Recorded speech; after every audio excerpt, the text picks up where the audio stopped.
इथं माऊली काय सांगतात की जयांच्या इंद्रियांच्या घरा नाही विषयांच्या येर झाला, तो आत्मबोधाची या ओरा पहुडला असे.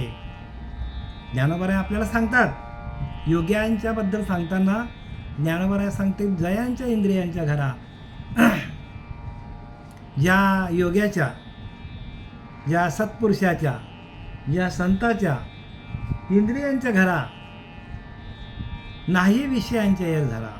म्हणजे इंद्रिय, प्रत्येक इंद्रिय आहेत. डोळ्याने वाईट बघणं, कानाने वाईट ऐकणं, तोंडाने वाईट बोलणं, हाताने वाईट काहीतरी वाईट कृत्य करणं, पायाने नको त्या दिशेला जाणं, चोरी करण्यासाठी जाणं, मारामारी करण्यासाठी जाणं. ज्या योग्याच्या इंद्रियांच्या घरा, इंद्रियांमध्ये कुठल्याच विषयाची आसक्ती नसते, कुठल्याच विषयाशी त्यांच्याशी काय संबंधच नसतो, काय आसक्तीच राहत नाही त्यांना. सगळ्यात पहिल्यांदा म्हणजे काय की कुठल्याच विषयामध्ये आसक्त होत नाही. जरी विषय समोर आले, जरी विषय धडधाकट त्यांच्यासमोर उभे आले, तरी पण ते विषयांना दाद लावून देत नाही. का तर ते योगी असतात, कारण ते आत्मानंदामध्ये, आत्मसुखामध्ये रममान झालेले असतात. कारण आत्मानंद हाच सुख आहे. या योगियांना काय माहिती आहे, आत्मा आनंद हाच त्यांचा सुख आहे. विषयामध्ये आनंद त्यांना होत नाही, कारण विषयांचे सुख वाटे बहुगोड, परंतु पुढे आहेत यमदंड उदंड, मारिती झोडीती यमाचे किंकर रात्रंदिवस. समर्थाने सांगितले विषयांचे सुख वाटे बहुगोड, गोड वाटतात ते, परंतु पुढे आहेत यमदंड उदंड, उदंड यमदंड आहेत त्याला.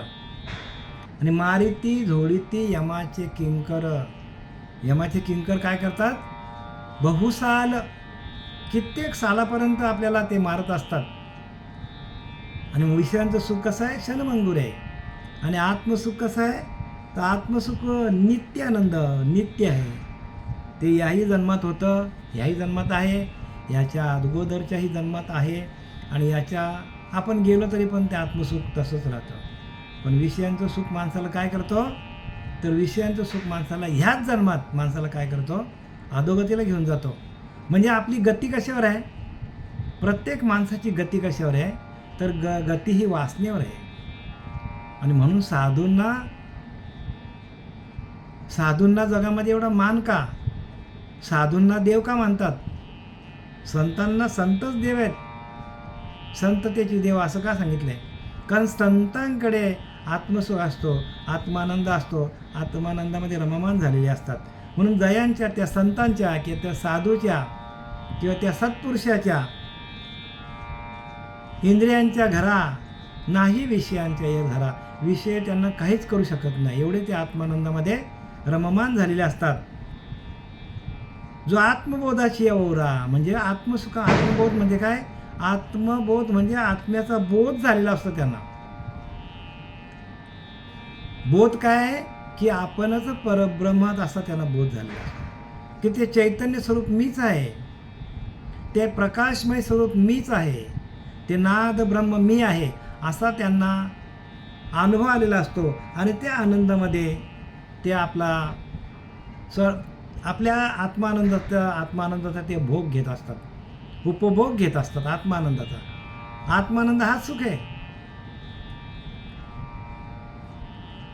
तो जो आत्मबोधाची या ओरा पहुडला असे म्हणजे आत्मसुखामध्ये रममान झालेला असतो.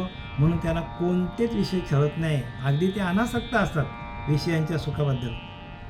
जयाचे सुखदुःखाचे न्यांगे झगडले मानस चेवणे गे, विषय पासीही आलिया से नगरी गे.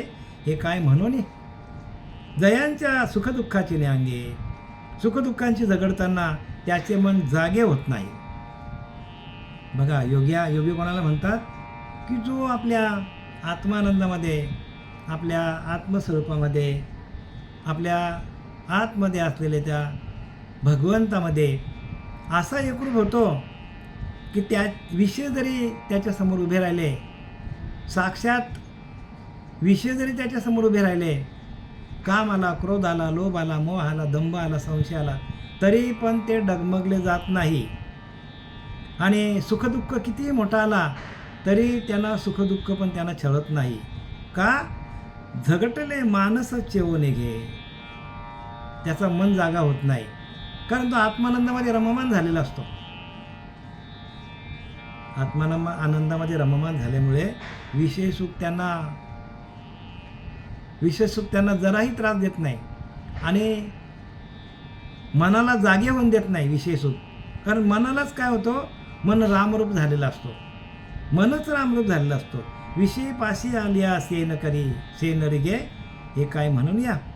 मग तरी ते कोण आहेत त्याबद्दल त्यांना याचा भानी नसतो. म्हणजे विषय कोण आहेत, मूर्तिमंत विषय जरी समोर येऊन उभे राहिले तरी त्यांना भान नसतो.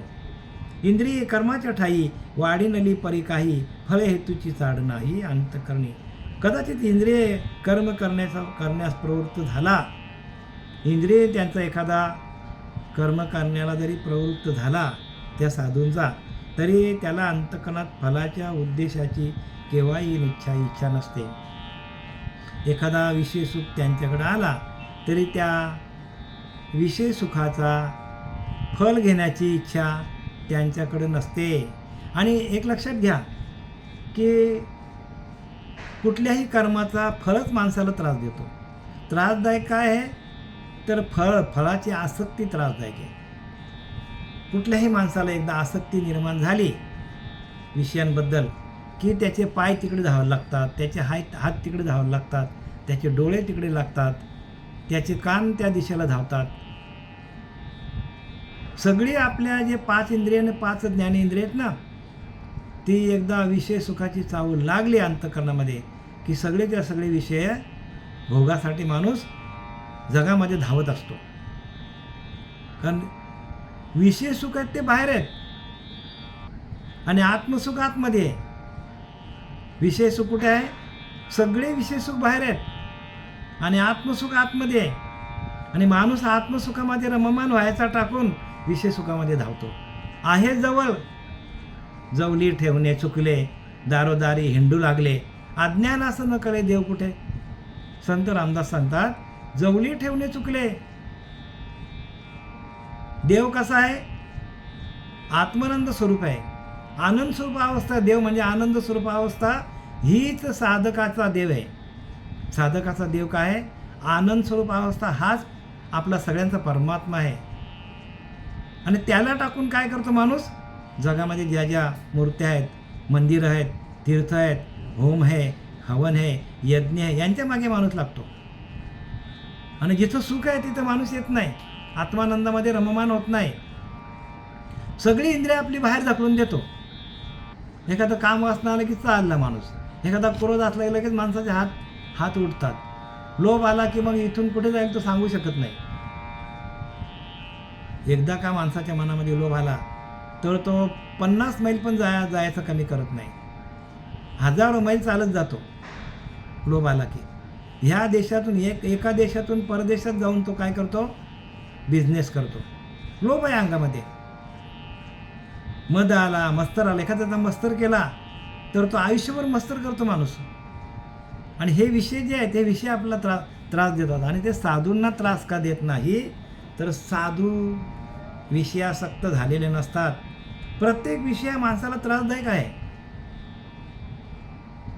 आणि संशय तर एवढा त्रासदायक आहे, एकदा का संशय आला तर मनुष्य स्वतःच्या नातेवाईकांचा घात करायला मागे पुढे बघत नाही.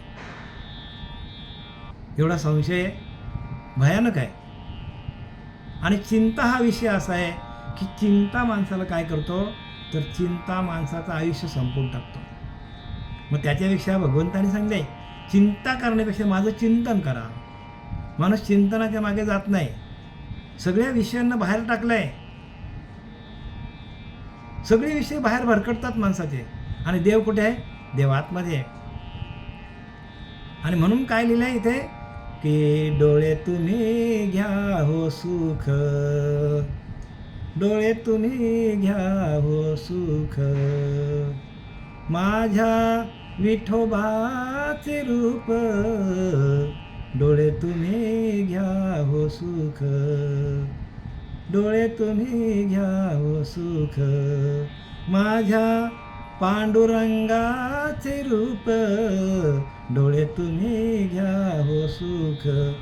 मी का तुम्हाला सांगतो घडी घडी की पांडुरंग काया ही पंढरी आत्मा हा विठ्ठला, काया हीच पंढरी आत्मा हाच विठ्ठल आहे. आणि त्या विठ्ठलाला सोडून आपण काय करतो, जगामध्ये आपण देव शोधायला निघाले, देव शोधाय निघाला देवाशी. अरे आपण देव आहे ना, आपण देवाला शोधायला निघाले. सांगा सांगा केव्हा भेटेल त्याशी? भेटेल का? कित्येक जन्म घेतलं तरी देव भेटणार नाही. कारण देवच आपला सगळं काय करतो, देवच आपल्याला चालवतो. देवाने आपल्याला धरलं आहे म्हणून आपण इकडे तिकडे हलत नाही. आपण इकडून कुठेही जाऊ शकतो आपण, कारण देव आपल्याला, देवाने आपल्याला धरलं आहे म्हणून. आणि ज्या वेळेला देव निघून जातो त्यावेळेला मढ्याला बघा खुर्चीत बसता येतो का? बघा मढा आहे, मढा, त्याला खुर्चीत बसता येतो का? त्याला धरायला 2-4 माणसं लागतात. मग कोण असताना देव आहे? कोण असताना देव आहे? आणि त्या देवाची ओळख आपण कुठे घ्यायला पाहिजे? म्हणून काया ही पंढरी आत्मा हा विठ्ठल आहे. आणि ते सोडून बाकी सगळं करत बसले माणूस. इंद्रिय कर्माच्या ठाई वाढीनली परी काही, फळ हेतूची साड नाही. जरी इंद्रिय त्याची विषया सुखाकडे गेली तरी साधू काय करतात, तर फळ हेतूची चाड नाही. कुठल्याच प्रकारचा हेतू ठेवत नाही, कुठल्याच प्रकारचं फळाची अपेक्षा करत नाही. अंतकरणी म्हणजे काय? अंतकरणामध्ये कुठल्याच फळाचा उद्देश ठेवत नाही साधू. जे मोठे मोठे महात्मे असतात, संत असतात, कुठल्याच फळाची अपेक्षा करत नाही. आपल्याला त्रास का होतो, आपल्याला ते प्रगट का होत नाही? ब्रह्मज्ञानाविन नाना उपदेशाचा सीन, सार सांडून आसार कोण शहाणा सेवी. समर्थ सांगतात ब्रह्मज्ञानाविना उपदेश, ब्रह्मज्ञानाविना नाना उपदेशाचा शीन. बघा ब्रह्मज्ञानाचा उपदेश कोणीच करत नाही, कुठल्याच पंथात करत नाही. मग अनेक प्रकारचे उपदेश दिले जातात पण त्याचा आपल्याला त्रासच होणार, सांगतात समर्थ सांगतात. ब्रह्मज्ञानाविन नाना उपदेशाचा शीन, सार सांडून सार कोण शहाणा सेवी. सार आपण टाकलाय, ब्रह्मसार आहे तो टाकलाय ना, आपण दुनियामध्ये सगळीकडे फिरत बसले. सुख मिळेल का आपल्याला? सुख मिळणार नाही. सुखासाठी तुम्हाला आतमध्ये यावं लागेल. आत्मसुखाची या गोड्या जयाच्या इंद्रियांच्या घरा, नाही विषयांच्या येर झाला. तिथे विषय अजिबात येत नाही. तो आत्मसुखाची या ओरा पहुडला असे आत्मसुखामध्ये रममान झालेला साधू आहे. आणि साधूसारखं आपल्याला व्हावं लागेल. तुका म्हणे अंगी व्हावे ते आपण, आपल्याला तसं व्हावं लागेल, साधूंसारखं व्हावं लागेल आपल्याला. म्हणून मी नेहमीच म्हणत असतो की ना तुम्हाला, साधू दिसती निराले परंतु ते स्वरूप मिळाले, अवघे मिळून एकची झाले. देहातीत वस्तू, देहाच्या पलीकडच्या वस्तूशी साधू एकरूप झालेले असतात. आणि साधूबोध घ्या. म्हणून साधूबोध झाला तो नुरून या ठेला, ठाईच मुराला अनुभव. तो अनुभव आहे. साधूबोध झाला तर न उरून या ठेला, काहीच उरत नाही साधूबोध झाला तर. त्या बोधामध्ये, त्या आत्मानंदामध्ये, त्या महावाक्याच्या बोधामध्ये, त्या नामाच्या बोधामध्ये साधू कसा असतो? रममान झालेला असतो आत्मानंदामध्ये. तो नूरने ठेला, ठाईच मुराला अनुभव. आणि साधू काय करतो? त्याला आत्मानंदाचा, आत्मसुखाचा अनुभव आलेला असतो. आणि म्हणून तो विषयाकडे जात नाही. आम्ही विषयांकडे का धावतो? कारण आम्हाला ते आत्मसुख मिळालेलं नाही. आत्मसुख घ्या.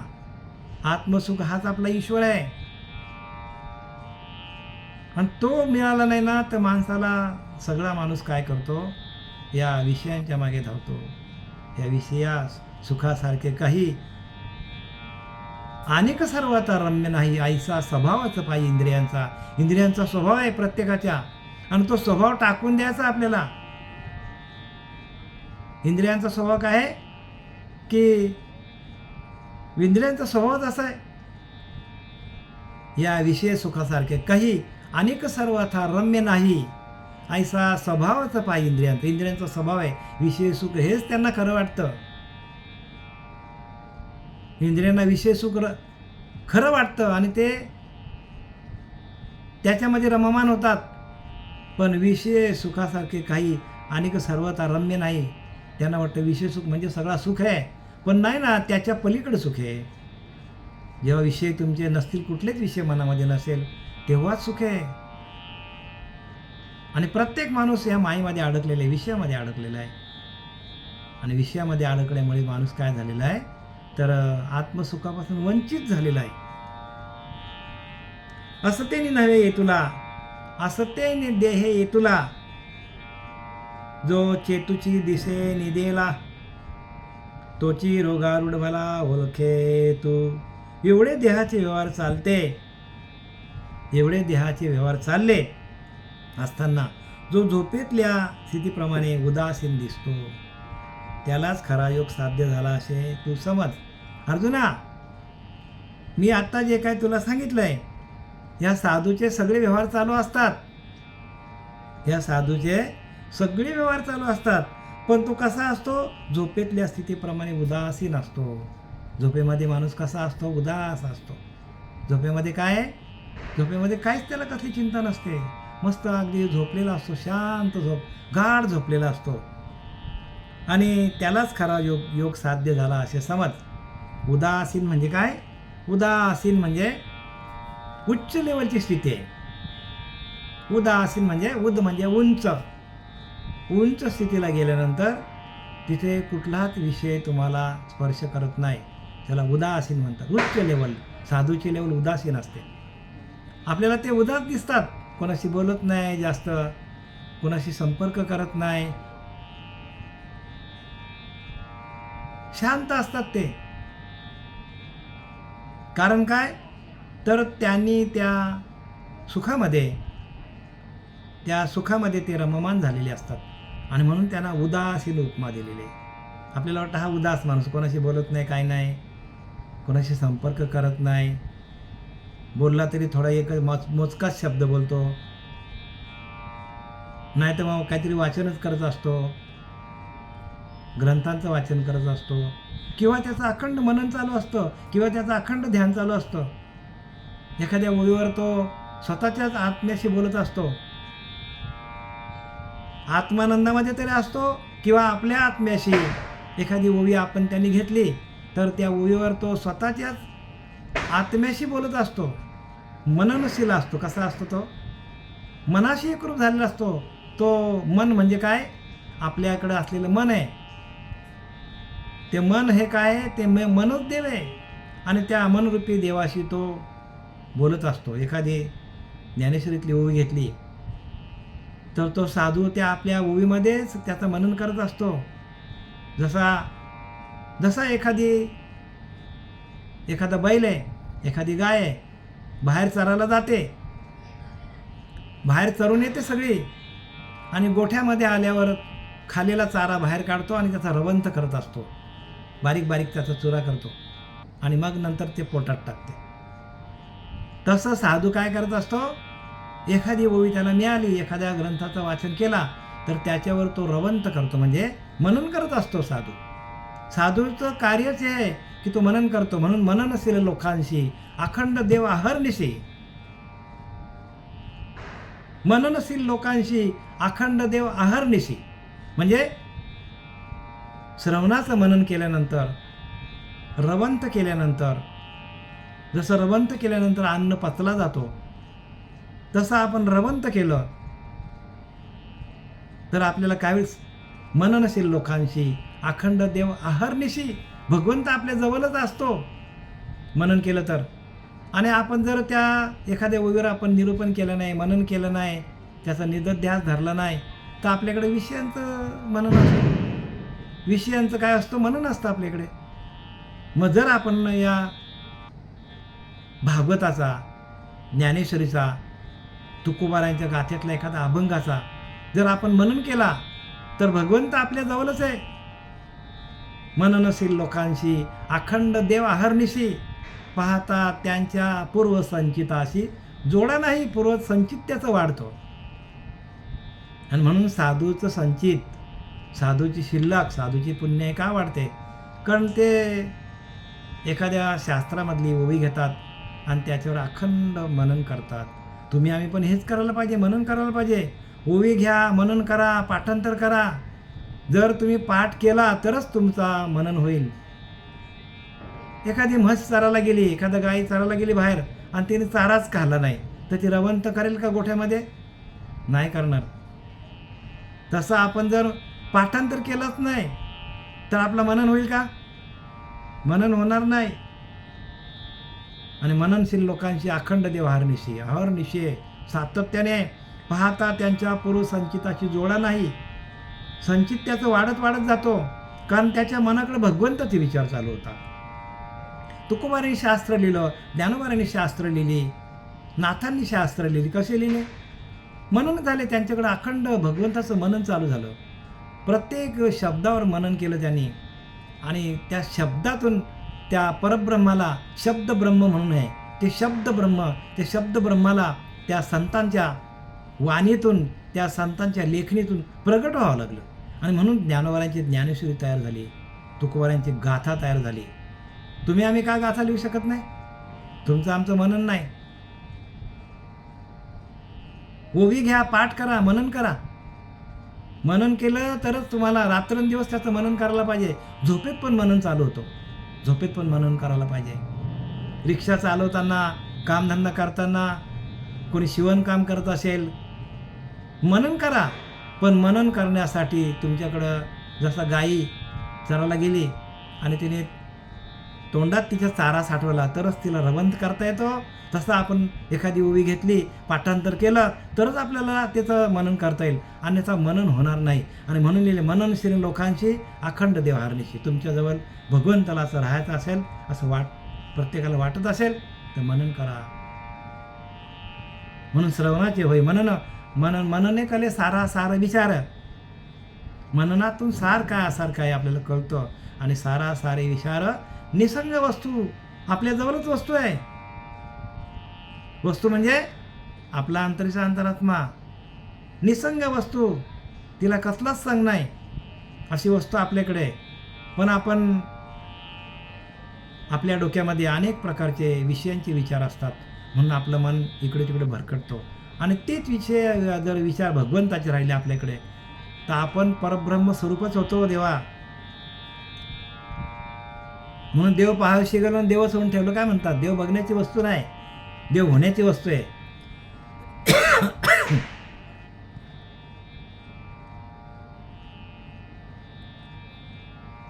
असते नि देहे तुला, जो चेतूची दिशे निदेला, तोची योगारूढ भला ओळखे तू.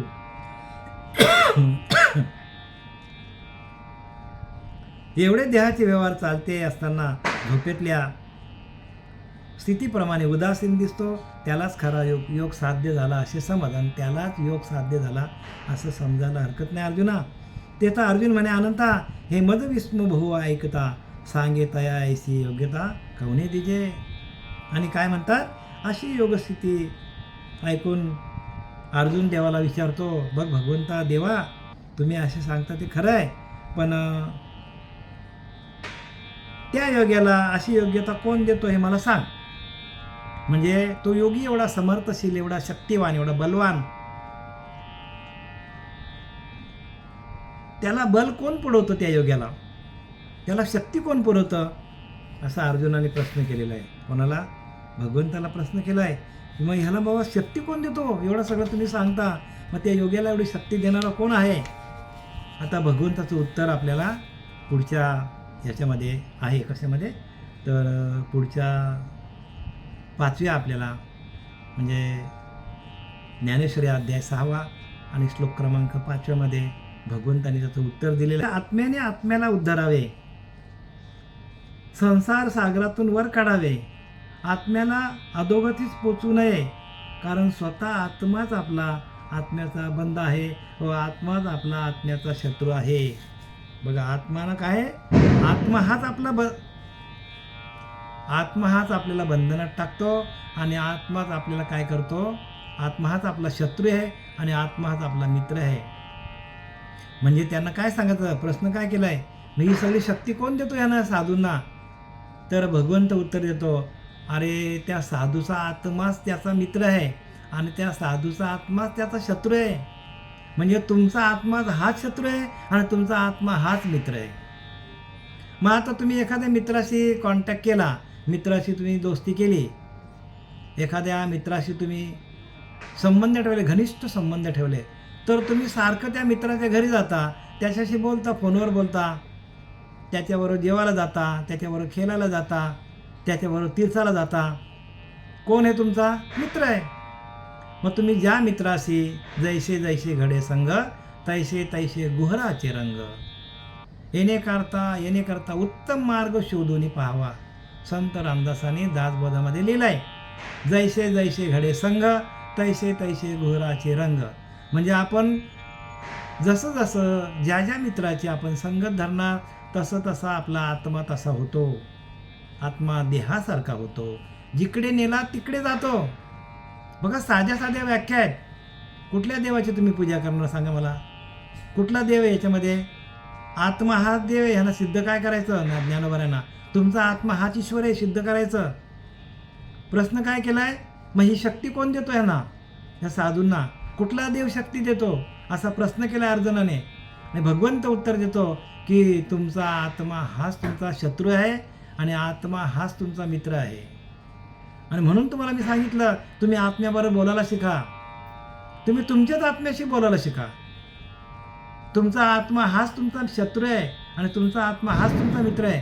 तुम्ही जर वाईट विचार दिले तर तुमचा शत्रू आहे. तुम्ही विषयामध्ये गेले, मी काय म्हटलं तुम्हाला आता, आत्मा देहासारखा होतो, जिकडे नेला तिकडे जातो. आत्माच देहासारखा होतो. जैसे जैसे घडे संग, तैसे तैसे सरड्याचे रंग. सरडा काय करतो? तांबड्या मातीत गेला तर तांबडा होतो, काळ्या मातीत गेला तर काळा होतो, हिरव्या गवतात गेला तर हिरवा होतो.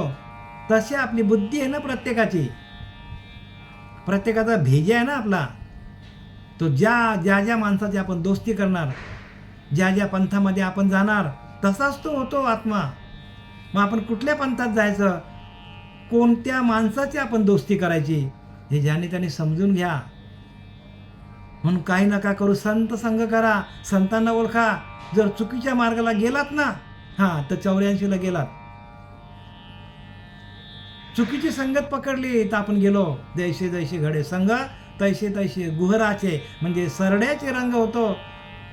म्हणजे ही उपमा कोणाला दिली? संत रामदासांनी उपमा कोणाला दिली? तर आपल्या वृत्तीला उपमा दिली सरड्याची. आपल्या मनाला सरड्याची उपमा दिली. जसं जी संगत करणार तुम्ही, जशी संगत तशी पंगत. संतांची संगत केली तर संत व्हाल, चोरांची संगत केली तर चोर व्हाल.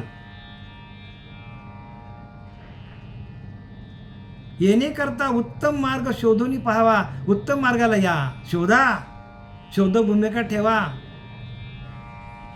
आपण प्रत्येक गोष्ट शोधून घेतो की नाही बघा. कपडे घ्यायला गेलो तर शोधून घेतो. खाण्याच्या वस्तू घ्यायला गेलो तर चाखून बघतो चांगली आहे की नाही. खराब लागली तर आपण तर नको बोलतो, आपण नको बाबा म्हणतो. मग प्रत्येक गोष्ट आपण चाखून घेतो की नाही, चाखून घेतो की नाही प्रत्येक गोष्ट निवडून घेतो की नाही. मग गुरु पण निवडून घ्या ना. कुठल्या पण गुरुला गुरु समजता तुम्ही? नाही ना होत असं. म्हणून जाणते ने गुरु भजीजे, बघून गुरु करा. कुठल्याही गुरुला गुरु समजू नका. मुलाला पाणी घालणाराच गुरु मिळाला पाहिजे. फुलांना, पानांना, फांद्यांना पाणी घालून झाड वाढेल का? मुलालाच पाणी म्हणजे आपल्या नाभीच्या ठिकाणीच आपल्याला जी तुटलेली ती जोडून देणारा गुरु मिळाला पाहिजे आपल्याला.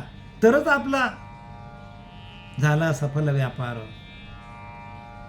या लोकांमध्ये येऊन आपला व्यापार सफल करायचा असेल तर गुरु चांगला बघा.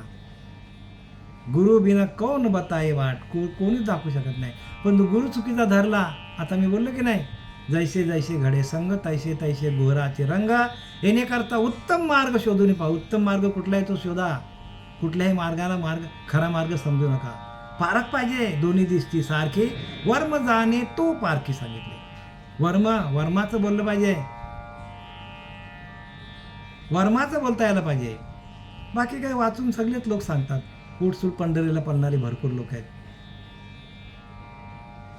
हवन करणारी, यज्ञ करणारी अनेक प्रकारची लोक जगामध्ये आहेत. ज्यांनी त्यांनी मोठे मोठे आश्रम खोलल्यात, पण फायदा काही होणार नाही, काडीचा फायदा होणार नाही. इथं तेच सांगा त्यांना, यांना शक्ती देणारा कोण आहे? तुमचा अंतरीचा अंतरात्मा हाच तुम्हाला शक्ती देणार आहे. आणि अंतरीच्या अंतरात्म्याची उपासना नसेल तर केलेले सगळे कर्म फुकट जाणार आहे. लिहिले की नाही, नाना शास्त्रे पठ्ठे लोकम नाना दैवत पूजनम. त्या पठ्ठ्या लोकांनी 4 वेद 6 शास्त्र 18 पुराणे वाचून जरी तुमच्या पुढ्यात टाकली आणि तुम्हाला सांगितलं तरी ज्ञान होणार नाही सांगितलंय. नाना दैवत पूजनम. आगी भारतामध्ये जेवढी देव आहेत सगळे आपले, त्यांची पूजा केली, भारताच्या बाहेरच्या देवांची जरी पूजा केली, धर्म परिवर्तन जरी तुम्ही केला तरी पण आत्मज्ञान होणार नाही. आत्मज्ञानासाठी तुम्हाला तुमच्याच अंतरीच्या अंतरात्म्याशी एकरूप व्हावं लागेल. अन्यथा व्यर्थ जाईल, फुकट जाईल. हेल्या आला आला आला आणि पाणी वाहतच मेलाव, मरणार ठार. म्हणून सावध व्हा. सावध आहे तो श्रवण, विकल्प होता तर विस्मरण सांगितले. सावधतेने श्रवण करा. आमची एवढी मेहनत कशासाठी चाललेली आहे की तुम्ही तुमच्या देवाशी एकरूप व्हा. तुमच्या स्वतःच्या प्रकाशामध्ये ज्ञानेश्वरी वाचा. प्रकाश बाहेर विकत मिळत नाही. ज्ञानेश्वरीचा प्रकाश बाहेर विकत मिळत नाही. तुकोबारायांचा प्रकाश बाहेर मिळत नाही. कुठल्याच संतांचा प्रकाश तुम्हाला बाहेर मिळणार नाही. त्याने आपला प्रकाश आतमध्ये ठेवलेला आहे. तो ज्ञानाचा प्रकाश आहे, तो तुमच्या प्रत्येक साधकाच्या आतमध्ये आहे. आणि तो प्रकाश आपल्याला प्रगट करायचा आतमध्ये. ज्ञानदेव म्हणे भजा आत्मदेवा. ज्ञानेश्वराने सांगितलंय तुमच्या आत्मदेवाला भजा. हरिविन जन्म नरकची पाय जाना, यमाचा पावना प्राणी होय. लिहिले की नाही, हरिविन जन्म म्हणजे हरी म्हणजे नाम. हरिविन जन्म नरकची पाय जाना. जर आपल्याला हरी या मनुष्य देहाला जर आपल्या हरीची प्राप्ती झाली नाही तर नरकाची पाय जाणार, नरकाला जाणार माणूस. यमाचा पाहुणा प्राणी होय. यम येतील आणि आपल्याला घेऊन जातील. आणि ते यम म्हणजे काय, असे शिंगावाले यम नाही. आपल्याला अधोगतीला जावं लागेल. यम म्हणजे काय, यमाच्या यातना आहेत. कोणी किड्या मुंगीच्या जन्माला जाणार, कोणी हत्तीच्या जन्माला जाणार, कोणी मांजराच्या जाणार, कोणी माश्याच्या जाणार. हेच यम आहेत. ह्या वासना हेच यम आहेत. वासनाची समन खणून काढावेलेली आहे. उकडून काढा वासना.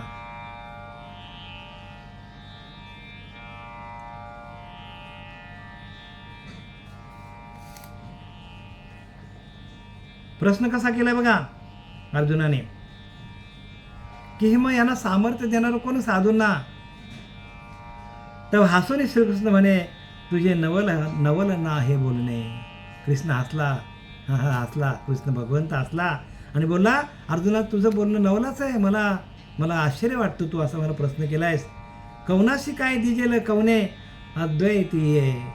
बघा काय प्रश्नाचे उत्तर, काय जबरदस्त उत्तर दिलंय. बघा भगवंताने उत्तर दिलंय. घ्या डोक्यात घ्या.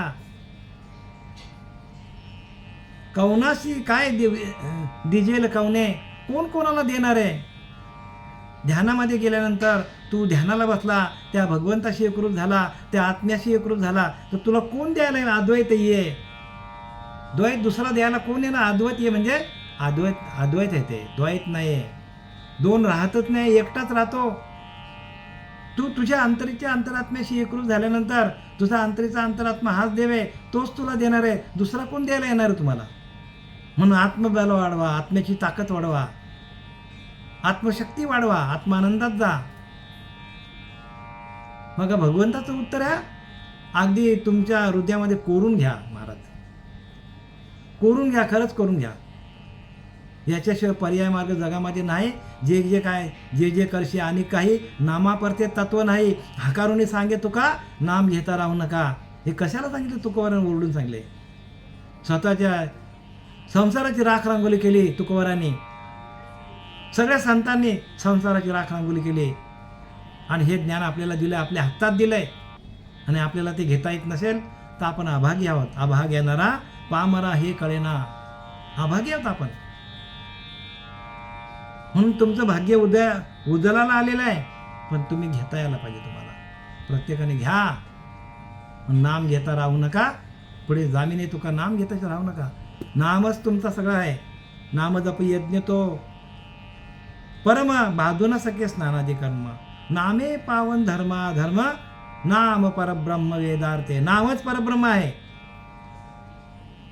तुमचा अंतरीचा अंतरात्मा हा नामातून प्रगट होतो, बाकी मंत्रातून प्रगट होत नाही. त्याला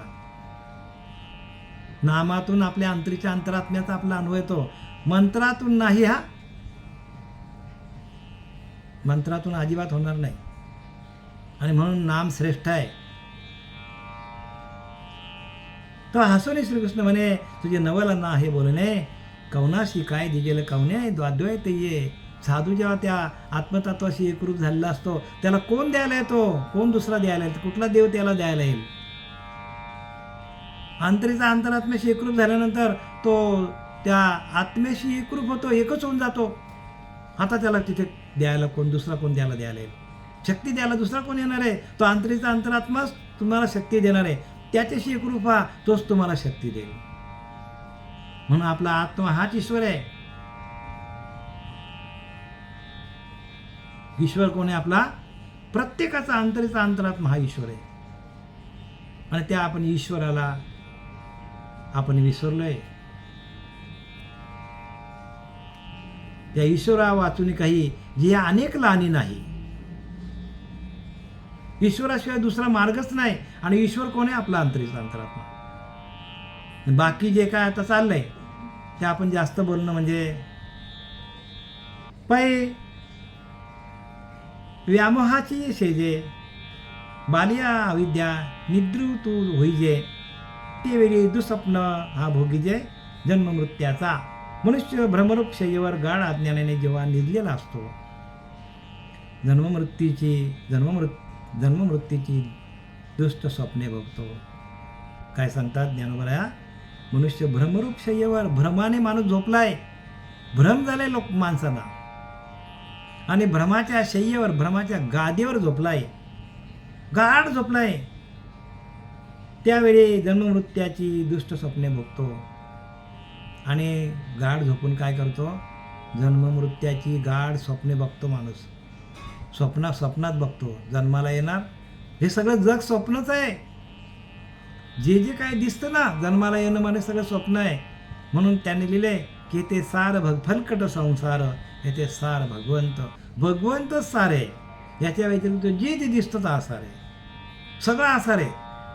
हा देह आसार आहे, हे संसार सगळाच आसार आहे. पण ह्या सगळ्यांना चालवणारा जो आतमध्ये आहे परमात्मा, तोच फक्त सार आहे. आणि त्या साराला आपण विसरलोय. पाठी अवसांत ये चेवे तै ते अघवेची होय वावे, आघवेची होय वावो ऐसा उपजय नित्य सद्भाव. तोही आपणाच पाची. नंतर अकस्मात जागा झाल्यावर ती जन्ममरण सर्व स्वप्ने व्यर्थ होतात. अचानक जाग येतो माणसाला. अचानक जाग आल्यावर काय होतो? अरे बापरे, मी स्वप्नात होतो. आणि स्वप्न सगळी खोटी ठरतात. अमर आहो असा त्याचा आपल्या ठिकाणीच निश्चय होतो. आणि मग काय होतं? मनुष्य भ्रमवृक्षावर गाढ झोपला असतो, त्यावेळेस जन्मवृत्तीची दुष्ट स्वप्ने बघतो. नंतर अकस्मात जागा आल्यावर ती जन्ममरण सर्व स्वप्ने व्यर्थ होतात. अचानक जाग आल्यावर बापरे, जन्ममरण ही सगळी स्वप्न आहेत. जन्माला येणं आणि मरणं, जन्माला येणं आणि मरणं हे स्वप्न आहे. का तर ब्रह्म जन्माला येत नाही आणि ब्रह्म जात पण नाही. मी तुम्हाला नेहमीच सांगतो की नाही की जन्माला येणं आणि मरणं ही सगळी स्वप्न आहेत. कारण तो असतचे असे सर्व काळ. भगवंत सर्व काळ, आज आहे, उद्या आहे. आपण जरी नसलो तरी भगवंत आहेच. आपण जरी नसलो तरी आत्मा आहेच. हे आत्मतत्व आहे, आत्मचैतन्य, आत्मानंदात आपण जरी नसलो तरी आत्मा आहेच. आपल्याला नंतर अकस्मात जागल्यावरती जन्ममरण सर्व स्वप्ने व्यर्थ ठरतात. नंतर काही दिवसांनी आपल्याला सद्गुरू भेटला आणि जर ते नाम आपलं प्रगट झालं तर मग आपल्याला ही सगळी स्वप्न आहे. जग कसं आहे? जग स्वप्न रूपामध्ये आहे. आपल्याला जग खरं वाटतं पण जग स्वप्न आहे. आणि आपल्याला जेव्हा आपणच परब्रह्म असं जेव्हा आपल्याला जाग येतो तेव्हा हे सगळं खोटं वाटायला लागतं. आपणच परब्रह्म आहोत. साधूला ध्यान करता करता तो आत्मा प्रगट होतो आणि आत्मा प्रगट झाल्यानंतर या आत्मतत्वावर सगळी सृष्टी आहे असा त्याला वाटतो. मग त्याला जन्माला येणं न मरणं ही स्वप्नच वाटतील, नाही तर काय वाटतील. माझेने विस्तारलेपणाचे नावे हे जगची नव्हे आघवे, जैसे दूध मुराले स्वभावे तरी तेची दही, का बीजची झाले तरू भांगाराची झाले अलंकारू, तैसा माझा एकाचा विस्तारू ते हे जग. ज्ञानोबा सांगतात माझेने विस्तारलेपणाचे नावे हे जगची नव्हे की आघवे. माझाच विस्तार जगामध्ये सगळं झालेला आहे, मीच सगळीकडे विस्तारित आहे. जैसे दूध मुराले स्वभावे तरी तेची दही. दूध आपण काही दिवस असा ठेवला तर तो घट्ट होतो आणि त्याचा दही होतो. तसं भगवंत सांगतो की मीच सगळीकडे भरलेला आहे आणि मी सगळीकडे असल्यामुळे जसा दुधाला घट्टपणा आला तसं हे सगळं जग आहे हे माझ्या आत्मतत्वावर घट्ट झालेलं आहे. का बीजची झाले तरू भांगाराचे अलंकारू, तैसा माझा एकाचा विस्तारू ते हे जग. का बीजची झाले तरू, एका बीजापासून झाड तयार होतो. झाड कशापासून तयार होतो? बरं, बीजापासून झाड तयार झाला, त्या बीजामध्ये झाड दिसला का तुम्हाला? बीज आपण फोडला, झाड आहे का? वटवृक्ष असे वाड, फोडून पाहता न दिशे झाड, नाना वृक्षाचे झुंबाडे बीजापासून. वटवृक्ष असे वाड, वटवृक्षाची बी एवढीशी असते, झाड केवढा मोठा बघा, केवढा मोठा झाड असतो वटवृक्षाचा, आणि तो 500-600 वर्ष जगतो, 1000 वर्ष जगतो तो. वटवृक्ष असे वाड, फोडून पाहता न दिसे झाड. फोडल्यावर त्या बीमध्ये झाड दिसतं का? पण नाना वृक्षाचे झुंबाड बीजापासून, सर्व बीजापासूनच आहे. का बीजची झाले तरू भांगाराचे अलंकारू, म्हणजे भांगार म्हणजे सोना. सोन्याला भांगार शब्द वापरले ज्ञानोबाने. आपल्याला सगळ्यात श्रेष्ठ वस्तू काय? संसारी माणसाला सोना, म्हणजे आपल्या सोन्यासारखं जीवन. सोन्यामध्ये जगतो, पण ज्ञानवारा सांगतो सोन्याला भांगार शब्द वापरलाय. सोन्याला शब्द काय वापरलाय ज्ञानवाराने? भांगाराचे झाले अलंकारू, अरे सोन्याचाच अलंकार होतो. तैसा माझा एकाचा विस्तार होतो हे जग. म्हणजे सोनं आहे, पण सोन्याकडे कोणी बघत नाही, अलंकाराकडे कोणी बघतो. बीज आहे, त्या बीजामध्ये तो झाड आहे, पण तो झाड मोठा व्हायला त्याला खत पाणी घालावं लागतो. पण बीजामध्ये झाड आहे, दिसतो का आपल्याला? त्या सोन्यामध्ये अलंकार आहेत, दिसतात का आपल्याला? अलंकार आपण मोडून टाकला तर परत सोना होतो. अलंकार मोडलाय, सोन्याची लगट तयार होतो. तसं यांना काय सांगायचं की सगळं जग दिसतं, हे जग सगळं काय आहे? हे जग माझाच विस्तार आहे. पण माणूस जगाकडे बघतो, पण भगवंताकडे बघत नाही. सगळ्या जगामध्ये मीच भरलेला, ओतप्रोत भरलेला आहे. पण लोक जगामध्ये बघतात, सोन्याकडे बघतात, कपड्यांकडे बघतात, वस्तूंकडे बघतात. अरे पण त्या सगळी ठिकाणी मी भरलेला आहे, मग माझी ओळख कधी घेणार? म्हणून प्रत्येकाला त्यांनी सांगितलं आहे की तुम्ही आत्मदेवाशी एकरूप व्हा. आत्मदेवाशी एकरूप झाल्या तरच साधू तुम्हाला दिसतील. साधूकडे जे ज्ञान आहे ते देणारा कोणी दुसरा तिसरा नसून त्याचा अंतरीचा अंतरात्मा हाच त्याचा कोणी देव आहे. भगवंत सांगतात त्याचा अंतरीचा अंतरात्मा हाच देव आहे. मग त्याला ताकद देणारा कोण आहे? त्यांचा अंतरीचा अंतरात्मा, असं भगवंताने अर्जुनाला उत्तर दिलेलं आहे. ते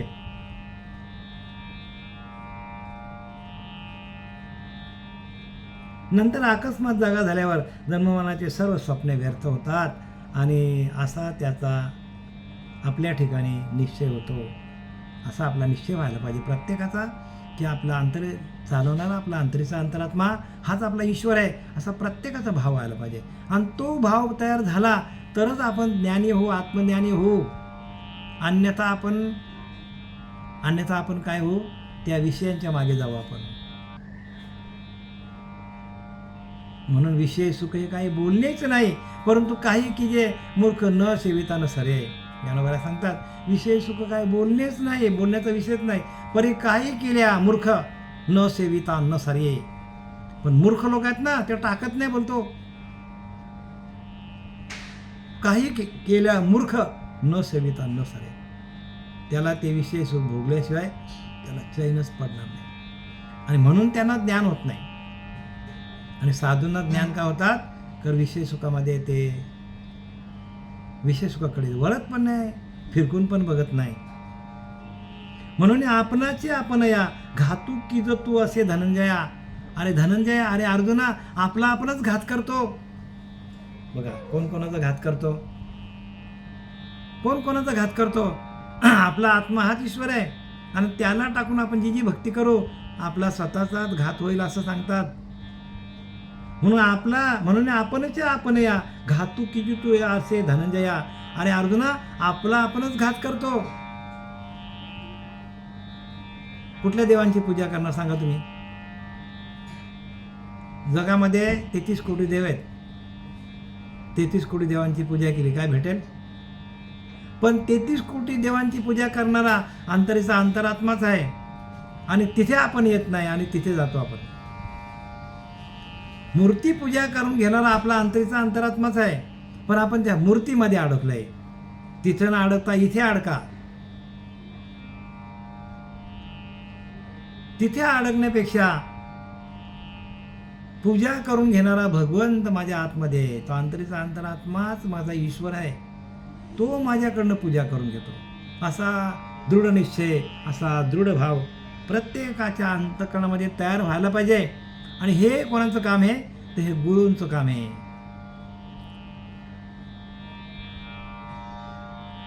हे काम कोणाचं आहे, तर श्रीगुरूंचं हे काम आहे. आणि हे काम आम्हाला संतांनी दिलेलं आहे, आणि त्या कामाला आम्ही संपूर्ण वाहून घेतलेलं आहे. आणि म्हणून हे निरूपण तुमच्यापर्यंत पोहोचवण्याचं काम आपले सच्चिदानंद सद्गुरू श्रीपाद बाबा, रामदास बाबा, नाना बाबा, आपले पांडुरंग दिवेकर बाबा ह्यांच्या गुरुकृपेने हे सगळं कार्य 4 वर्षापासून सातत्याने चालू आहे. चित्त देऊन नातिलिया देहाभिमान. आणि हे सगळं आपला आपण घात करण्याला कारणीभूत कोण आहे, आपणच आहो. कशामुळं, देहाभिमान. देहाचा अभिमान आहे माणसाला. मी केलो, मी आणि माझे ओझे, मी आणि माझे, बस दुसरं काहीच नाही. माझा घर, माझी इस्टेट, माझा बंगला, माझं ज्ञान, असं करता करता मी आणि माझे ओझे. ओझं आहे सगळं आपल्याकडे. आणि सगळं श्रेय कोणाला द्यायला पाहिजे आपण, तर आपल्या एका अंतरीच्या अंतरात्म्याला द्यायला पाहिजे. भगवंत इथं तेच सांगतो की हे सगळं सामर्थ्य देणारा कोण आहे. अर्जुनाने प्रश्न केलाय, हे सगळं सामर्थ्य कुठला देव ह्यानं सामर्थ्य पुरवतो, तर कृष्ण परमात्मा सांगतो की त्यांच्या आतमध्ये असलेला अंतरीचा अंतरात्मा हाच त्यांना सामर्थ्य पुरवतो. तो गेला तर कोण सामर्थ्य पुरवणार आहे. कुठला देव तुम्हाला वाचवायला येणार आहे. कोण वाचवलेलं आपल्याला सांगा. आणि त्या देवाची ओळख कोणालाच नाही. आणि तो देव आपल्याला या नामातून प्रगट होतो. कशातून प्रगट होतो, नामातून प्रगट होतो. म्हणून नाम जप यज्ञ तो परम, भादू न सके स्नानादी कर्म. आंघोळ करायची पण गरज नाही. नाम परब्रह्म वेदार्थे. नामच परब्रह्म आहे, आणि त्या नामाची ओळख कोणीच देत नाही. आकाराची पूजा करायला सांगतात, झालं का जा. भगवंत ते निराकार आहे. मग आपण आकाराची पूजा करता करता आपण निराकाराकडे यायला पाहिजे.